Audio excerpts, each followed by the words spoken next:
Welcome, everyone. I'm supposed to do a short tease, so Already off to a bad we'll start. be right back after this.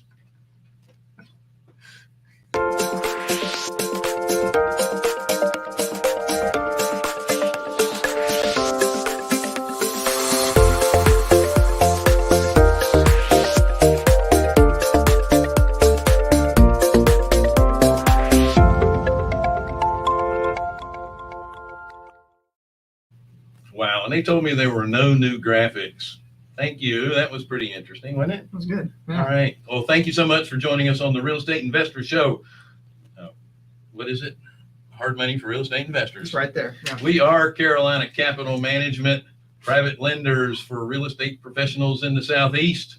If you are a real estate investor and you would like us to take a look at one of your deals, go to carolinahardmoney.com, click on Apply Now.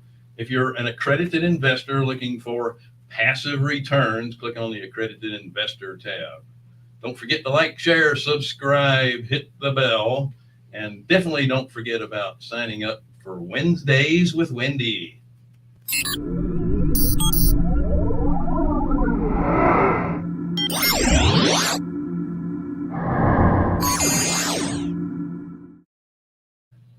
As you know, Wendy devotes 30 minutes per person on Wednesday afternoons, not this month because she's on vacation, to talk about anything real estate related. She's usually booked out a couple months in advance, so grab a spot. There's a link to her calendar, and we will leave it over in the comments section, which we have on the left side of the screen or underneath, depending on the platform you're viewing us from. We're very excited today. We have Bryan Maddex of AmeriFirst Mortgage. He is an expert in the conforming and investment mortgage business, and I wanted to bring him in to have some discussions. Jonathan Davis to my side, and like I said, Wendy is still vacationing. Of course, it's not the vacation she was expecting towards the end, as she ruined her transmission carrying around that RV. It happens. That's all right. So listen, let's get started with some breaking news.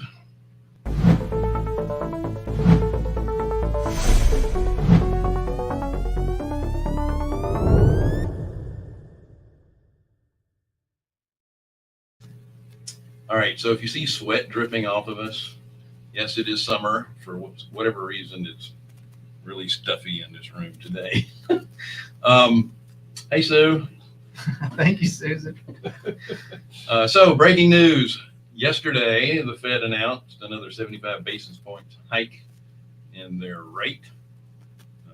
That was not unexpected. The good news is it was already priced in to most lenders. Yeah. Right. And investors liked it because of the language he used after he announced it. They're basically doing a wait and see kind of an attitude, right? Yeah. They anticipate they're at the top of the interest rate hike.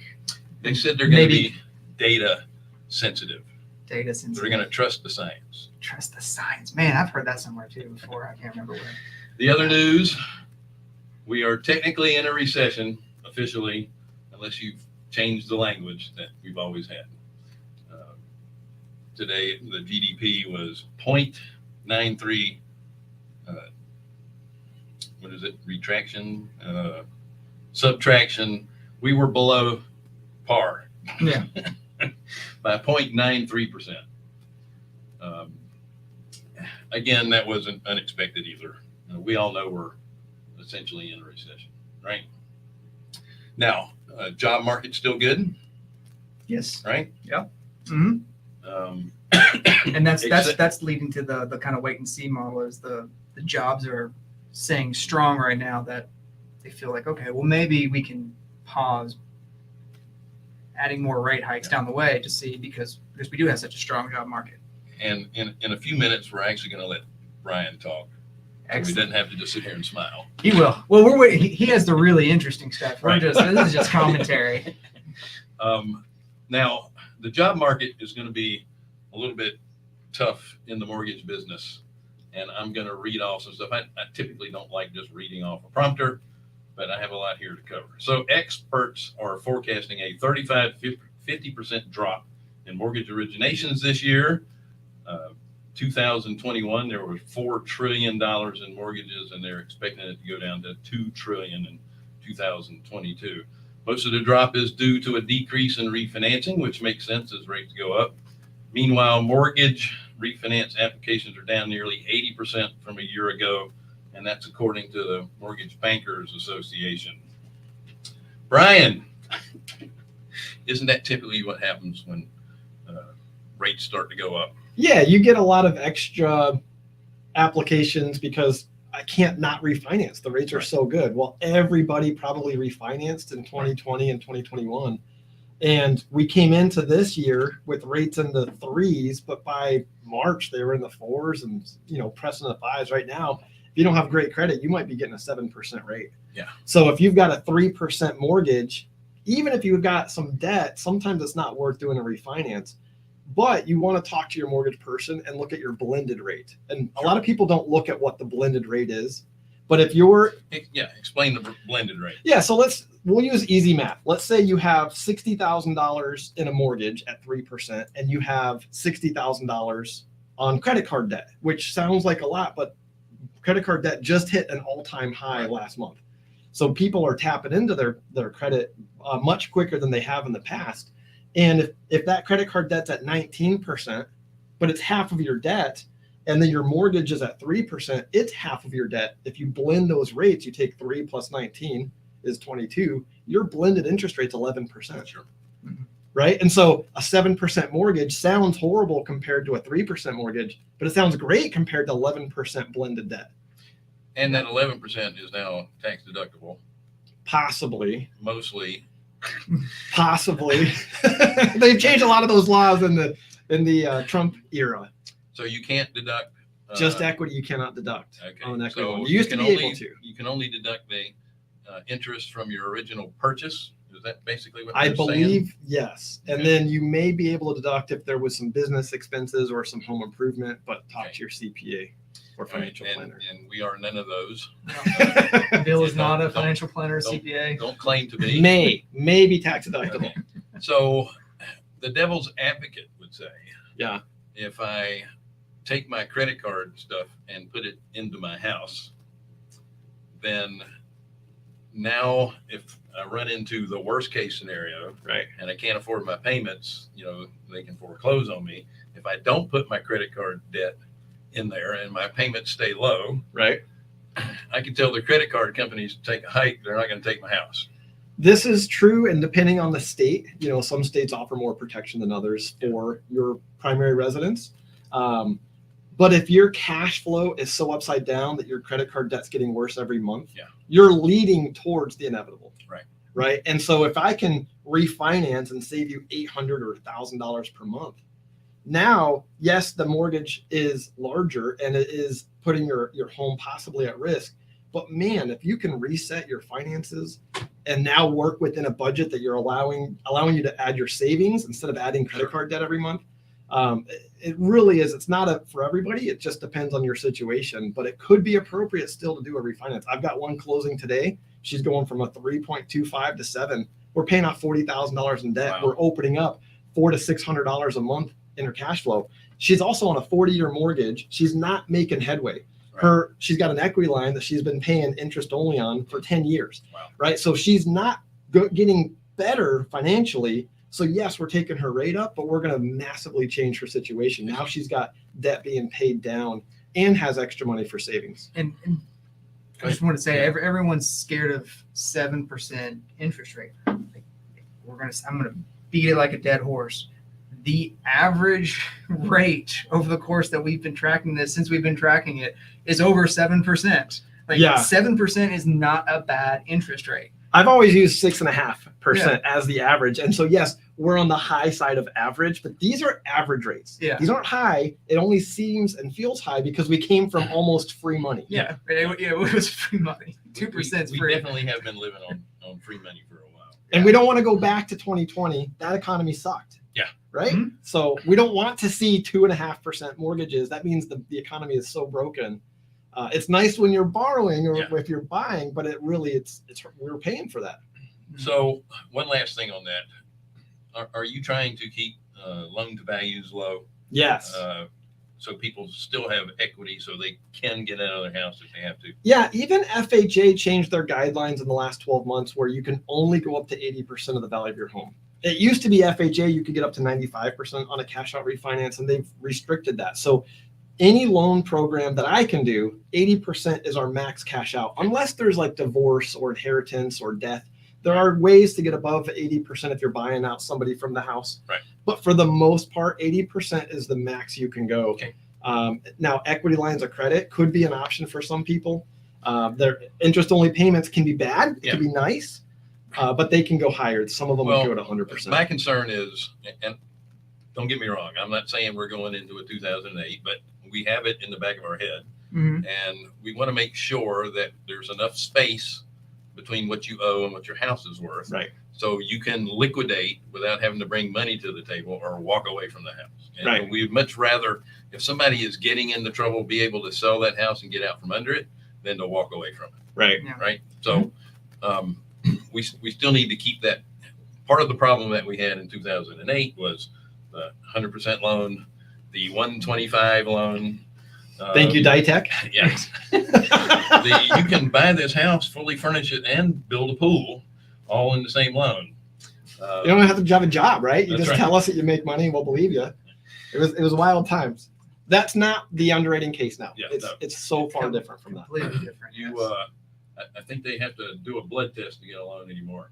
Okay, let's get to the good news. Wells Fargo laid off at least 114 employees in its mortgage lending team following a 33% drop in first quarter revenue. JP Morgan announced its most recent round of layoffs in its lending department on Wednesday, affecting more than 1,000 employees.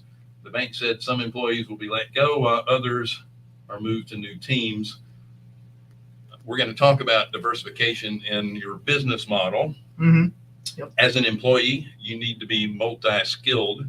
So when layoffs do come, if they have openings in other areas that you can move into, it's only going to protect you. So don't be a one-trick pony, so to speak. Layoffs are much worse at the non-bank lenders, where less diversified business makes companies more susceptible to fluctuation in rates. That's what I'm talking about, is having other verticals. You're within just your talking about business. mortgage originators who use Yeah. a warehouse line and just That's sell it all off. they do. Mm-hmm. They're more likely to serve first-time home buyers who are first to get pushed out when rates go up as well. I'm going to get back to that first-time home buyers thing when we're talking in a moment. The non-bank lenders also rely more heavily on refinance mortgages, which made up 63% of all mortgages last year, and obviously are expected to fall. I'm going to cover this real quick. Some of these non-bank lenders, Better.com, they laid off 3,900 workers. And they started this back in December of last year. If you guys will remember, the CEO, his name is Vishal Garg, I can't pronounce it. Yeah, Vishal. He announced the first round of layoffs of 900 people in a Zoom call. You might remember that. Classy. He said, if you're on this call, you are part of the unlucky group that is being laid off. Oops. Your employment here is terminated effective immediately. Now, in my opinion, this business was going to go under sooner or later anyway, because if you have Better.com. somebody, or- yes, Yeah. because if you have somebody like this leading your business, the culture there is crap, Right. and eventually it would eat itself. Well, and they Don't wanted you to agree? they wanted to disrupt the market and do a business model where the consumer did everything online, didn't have to talk to a loan officer, and they really thought we're going to change the world in the mortgage space. Right.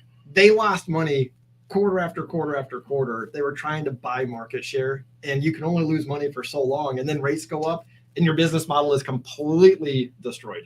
So they tried to get into the market as a fintech, not Right. as a mortgage company, correct? Exactly. Yeah, they So they're getting- took the Amazon model, but Yeah. rate, And they're getting- rate spikes killed that. And they're getting rounds and rounds of public money. Mhm. That's how they were able to do these mortgages in the first place. Right. So yeah, What reminds me of that old saying? What is it?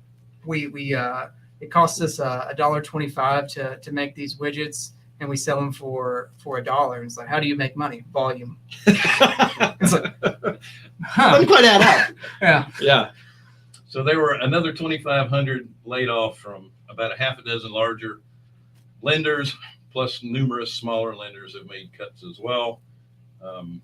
Real estate brokerage firms are starting to feel the heat. Redfin, Compass, both made headlines announcing more than 900 job cuts on June 14th. The CEO of Redfin said, "We could be facing years and months of fewer home sales," which is, I think it's true. yeah, I'm not arguing. I mean, with the that. inventory is just, But it says they're laying off Redfin 470 employees, about 8% of their workforce, because they don't have enough work for their agents and support staff. Now, I get the support staff being laid off, but agents, aren't they supposed to be independent?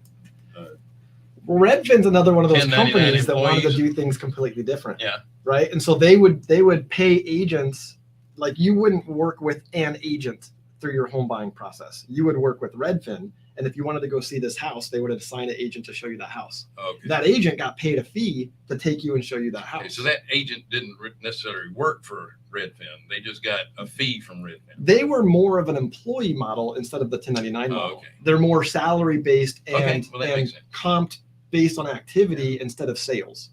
So they just had it's a completely different business model they wanted to disrupt. And the traditional business model is what's worked forever. Yeah. So if you're a realtor and you're not eating what you kill, Right.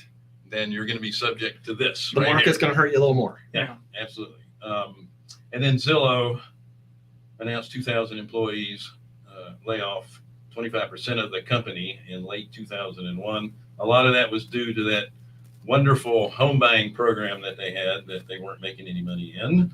Brian, so we talked about, the CEO said that it was years of, slower home sales. Right. Do you see that as well? I mean, because we see inventory, we Yeah. see, what's being put on the market, which everyone's talking about, but also what is even available in new construction. Like, do you see? Well, that's the thing is what they don't really drill into is there is less inventory. If there's less inventory, you can't have as many sales. Right. And then you've got people who don't have to move right now that are in 2.5%, 3% mortgages. And if they want to move, they're going into a 6 or possibly a 7% mortgage. Why? Why do I want to make that move if I don't have to? Right. So maybe I'm going to say, as the price of houses have gone up and as interest rates have gone up, maybe I want to wait and I want to sit this season out. So we're seeing inventory increase right now. The media, they sell by fear. Yeah. They're going to say inventory is going up. That proves the market's crashing. Every summer inventory goes up. Every winter inventory goes down. That's a normal cycle for real estate. So we're going to see that. Yeah. And we need to get a little bit of normalcy in the market. We can't sustain 20% growth of housing pricing year over year, which we are for the second year in a row, almost at 20%. I think the official number is 19.3% increase. Yeah, I saw 19 something. Yeah. It's crazy. It's crazy. The average has been 3 to 3.5% since the 50s. Yeah. And mortgage production is down almost 50%. I've seen a lot of numbers that say 35 to 40%. This will still be about the third best year in the last 15 years for mortgage production. It's just the mortgage production set records. It has been so high, right? Right. And so I saw another headline that said, I don't remember who posted it. They said foreclosures are up 440%. Because they were down There weren't 1,000%. any. We had like 16,000 foreclosures in all of 21, which Right. was ridiculous low. And now it's up to 100,000. So yeah, it's up a lot. And why was foreclosures down? Not necessarily because people could afford their homes, but they could sell them before could they sell got it. into foreclosure. They got Because equity. were worth a lot. Yeah. Right. They weren't walking away from them. And we haven't been doing lending, to your point, Right. from 2008. We've not been doing 100% financing. People have been committed into the home. Sure. And then equity has just exploded. Right. So yeah, if you're in a bad way, sell. You don't have to foreclose right now. You can sell and take out some equity. So I want to get back to the opportunity that I see, and I want to see if you have any comment on this. So first-time home buyers are being pushed out because payments are a little bit high. They have student debt, blah, blah, blah, even though they have a moratorium on the payments, they still have to qualify Right. with the debt. And then everything else is going up in price. So it's harder for them to afford a down payment and mortgage payments. I get that. Now, we've had empty nesters that have been sitting on the sidelines because they're, number one, they're worried if they sell their house, they have no place to go because Right. there's a lack of inventory, smaller homes. Now, if we have these smaller starter homes that are going to be more available, I see empty nesters not worried about the higher mortgage rates because they can sell their home, take plenty of that equity, put it down on the house and get a reverse mortgage, Yeah. and then never have to worry about a mortgage payment the rest of their life. Right. So the reverse mortgage is a great tool. It got a lot of bad rep in the 80s, right? Mhm. Because there was a lot of people doing some shady things and pushing it to maybe people who didn't need to have that. Well, now it's so hard to get a reverse mortgage. You've got to go through some training and some counseling Sure. even to get it. But then they have math that they're going to work out based on your age. You've got to be at least, I think it's 62 and a half or maybe even 65 to get a reverse mortgage. But if you've got assets, right, you sell your house, you could put maybe 50% down, and it depends on your age, exactly what the requirement is. But you could put, let's say, 50% down and then stop making payments. Yeah. Done. And who cares what the rate is? Who cares? And FHA, what a lot of people think the reverse mortgage, oh, I'm going to inherit a house that's upside down. FHA caps how much the debt can be versus the value of the home. It's an insurance policy that Right. FHA puts on that home. And they guarantee you're not going to go upside down. And you can't outlive a reverse mortgage, right? So if you get to 100, man, you've been living there maybe 30 years, 35 years. They're not going to kick you out. Yeah, they're really upset with my mother-in-law. She's 91. She got a reverse mortgage about 25 years ago. Yeah. Living large, right? That's right. She pays what? Taxes and insurance. Yep. That's it. And those are the only things, well, homeowners dues as It's well. HOA if you've got an So HOA. that is an opportunity. I mean, for the baby boomers that are moving into that, and that is the And largest. what else does that do now? It helps with more inventory. More right? inventory. Now, they're going to be bigger homes, and that may, at some point, That has prices have to come down. flatten Yeah. the prices on, Mhm. I don't want to say luxury homes, but probably figure on the mid. And also, and when I say upper prices price come homes. down, I mean not appreciated 19%. Like Right. like More of a two- flat. more like like appreciation. 2%. Well, Right. I did see some stats where the median home price now is like 412, 428. 428, where it was 450 something earlier Yeah. this year. That doesn't mean the prices on these, it doesn't mean the values have gone down. It just means people aren't paying more than the asking price anymore. Right. Yeah, I think in May, the average home sold for 102% of the list price, It doesn't surprise me. which is insane, right? I bought a lot in Inglewood, Florida, and the house next to me was pending when I bought the lot, and it was listed for $699, and it finally went through, and I was checking to see what the sales price, and it sold for $725. So the asking price was $699.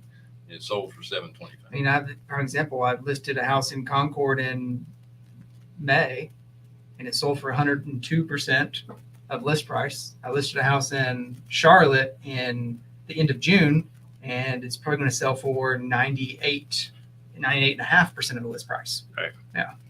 Yeah, the pricing of the homes, and I talked to a lot of my agents that I work with about pricing it right. 3 months ago, you couldn't price it wrong. You were going to get an offer, right? You were going to sell that house no matter how you priced it. Right now, if you price it way too high, it may sit for 2 or 3 or 4 weeks. Oh, God forbid. Right.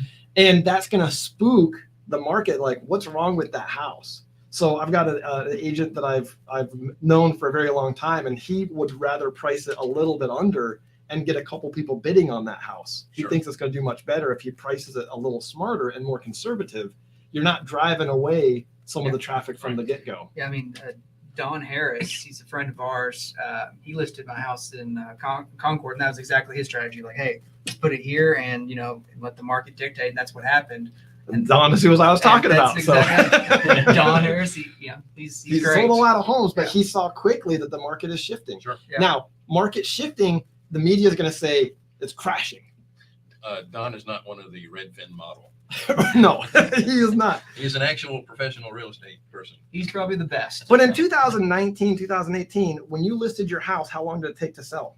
1819? Yeah. I mean, it would take, what, 30 days. Yeah, 40. 4, 6, 8 weeks. Yeah. That's a normal market. Yeah. Right. And so right now people are, oh my gosh, I listed my house 2 weeks ago and it's not sold. Yeah. And they think the market's crashing. No, But the we're average- normalizing. Yeah, the average day is still 19 days on market.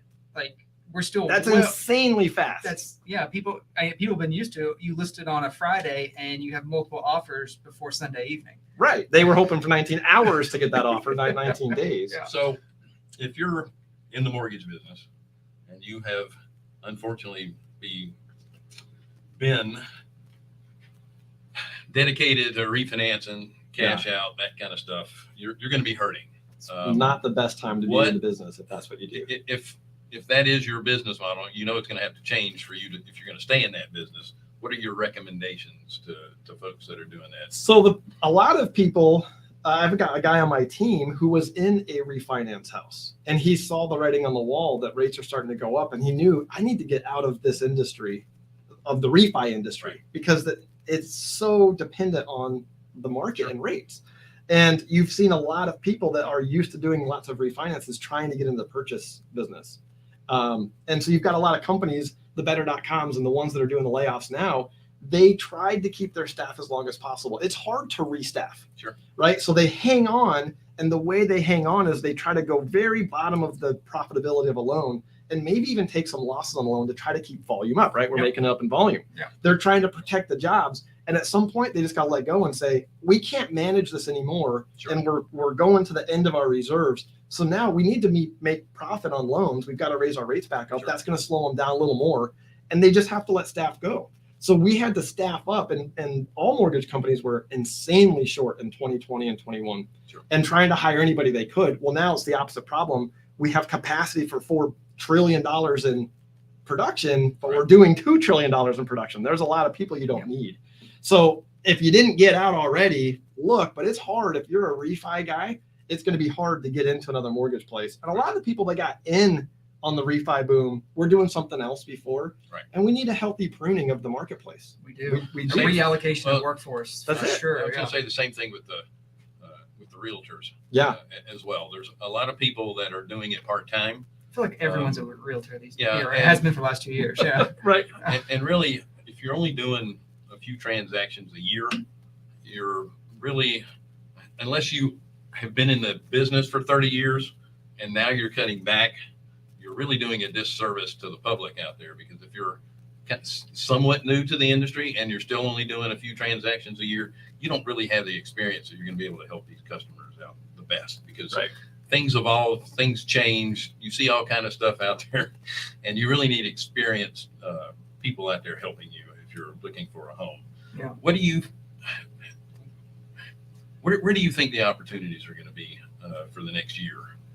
Man, I've got some people who think the mortgage, the real estate market is going to crash, right? And they're holding their cash. And I think that they're missing the boat. I feel like nationwide, we're about 3.5 to 4 million homes short. New construction, you've got about a third of new homes that are built directly for rentals. So new construction is not going to save the day. It's not a quick fix. The marketplace can absorb some foreclosures, which we're seeing more foreclosures, but that's not crushing our real estate values. As of May, we're still increasing crazy speeds, right? So I think the opportunity is not sticking your head in the mud and waiting for a year. I think that's, you've missed the opportunity. I do think we'll see the market open up and get a little bit more normal. Rates probably will top out in September, hopefully. The way that inflation data, it's a rolling average. They always replace last year's number. And last summer, we had inflation numbers that were in the zeros, 0.1, 0.4. This year, they're being replaced by 2% inflation. So it makes it look like it's much worse than it actually is. September was the last really low number. Come October, we're going to start replacing higher numbers on that rolling average. So inflation should appear to start coming down. That should open up some more opportunity for rates. First-time home buyers might be able to come back into the marketplace a little bit. But if you're an investor, you just got to run the numbers. And if the numbers work, I'm not sitting on the sideline right now. I think that the boat you're going to miss is by saying I'm going to wait 6 to 10 months. Yeah, your rents are going to continue to increase over time, even if your interest rates are a little bit higher than they have been. The issue is you've been typically overpaying for these homes because the values continue to go up. Right. And the way to get around that obviously is to put more money down, Right. so you still keep up with your cash flow. Because for the most part, we don't see values dropping. We just see the rate of appreciation slowing. Yeah. So those properties are still going to go up in value. You're still paying a payment based on the same dollar figure for 20 years. Right. When inflation is going to make that dollar worth less and less and less. Right. And while your values and your cash flow continue to go up. And people miss that part of your payment is a forced savings account, right? Part of your payment's going towards principal. Right. Yeah. So once you calculate in your amortization growth of the value of your home, right? That's putting extra equity into your home every month, every payment. It's still a good opportunity for most people. Now the numbers might be tighter. Yeah. Right. But it's the whole thing. Like what we tell the staff here when we talk about it, like if we don't make loans, we don't make money.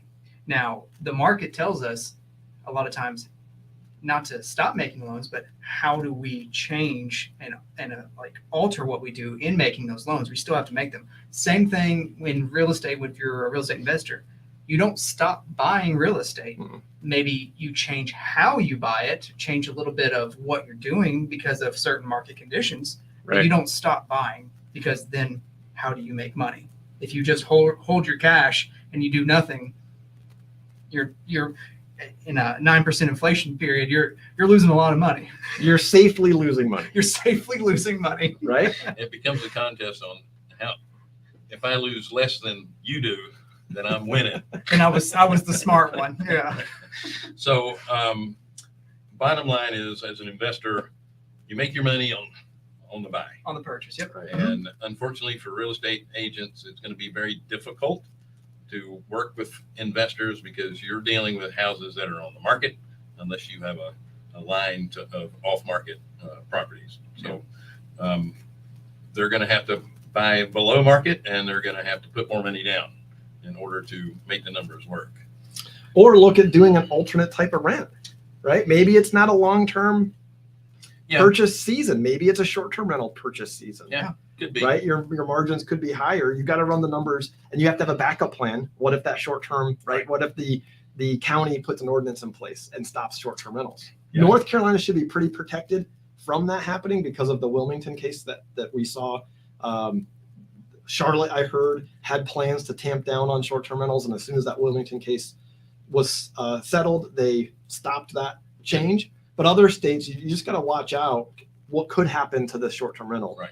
But you just got to run numbers, and it's a business decision, not an emotional decision. And that's a very important point. If you buy for a short-term rental, make sure it works for long-term, because you always have to have an exit There's a backup or a plan. backup. Yep.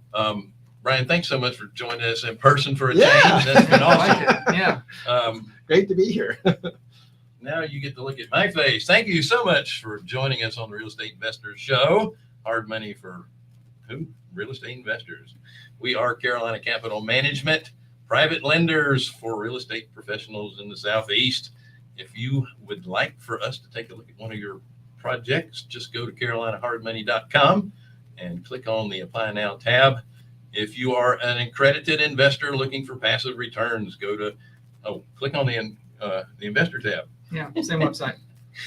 Don't forget to like, share, subscribe, hit the bell, and sign up for Wednesdays with Wendy. It's been a pleasure. Oops, can't see that one. See you next week.